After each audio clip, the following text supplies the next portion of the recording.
Hello students, आप कैसे हैं? आई होप कि जहां भी होंगे आप अच्छे ही होंगे।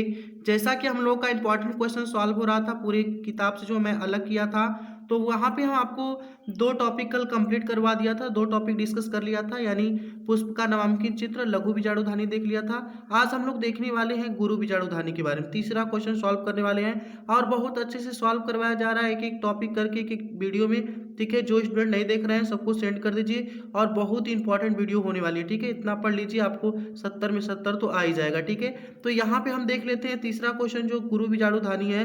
तो इसको आज हम लोग देखेंगे क्योंकि लघु बीजाणुधानी जो था वो पुष्प का नर भाग हुआ करता था जिसमें परागकण का निर्माण होता था। हम फिगर के रूप में कन्वर्ट करके आपको दिखा दिए थे।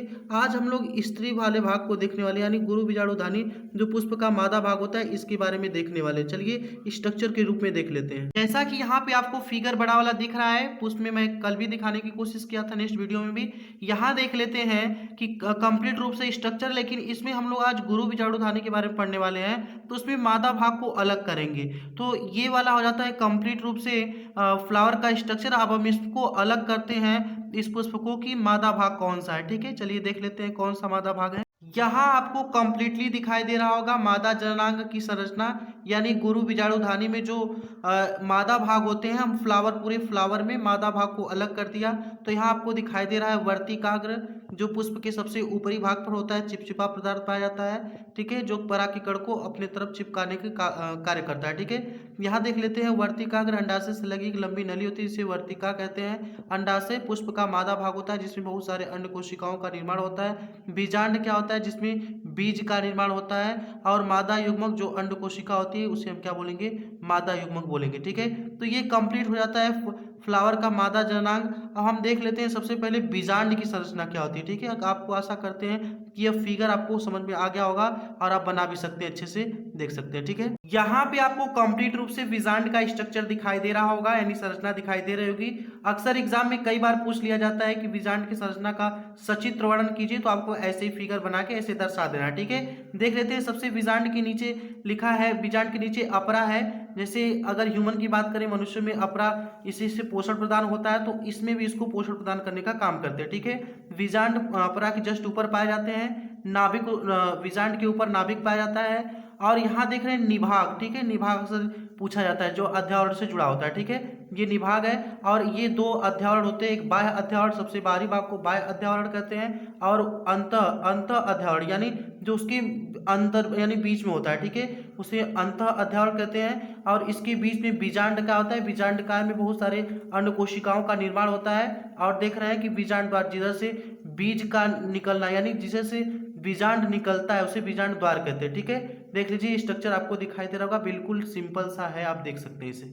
यहाँ पे गुरु बीजाणु जनन क्या होते हैं, सबसे पहले डिफिनेशन पढ़ने से पहले हम फिगर के रूप में आपको दिखाई दिए सब कैसे कैसे क्या हो रहा है, कौन सा मादा भाग है, मादा भाग में कौन कौन से भाग होते हैं, उसके अंदर बीजांड का स्ट्रक्चर क्या होता है, सब कुछ आपको क्लियर करवा दे। यहाँ आपको दिखाई दे रहा है, जैसा कि मैं फिगर अलग अलग करके दिखाया था, तो बीजांड का, ठीक है, बीजांड काय का स्ट्रक्चर अभी मैं जस्ट दिखाया आपको। ठीक है, और उसमें से एक बीजांड काय को निकाल दिया। ठीक है, बीजांड द्वार से एक बीजांड काय को निकाला, तो वो कन्वर्ट हो गया किसमें? ये 2n कंडीशन में था, ये प्रपशु कोशिका में, ये जो कि 2n कंडीशन में भी होते हैं, किसमें कन्वर्ट हो गया है? प्रपशु कोशिका। प्रपशु कोशिका में समसूत्री विभाजन हुआ है।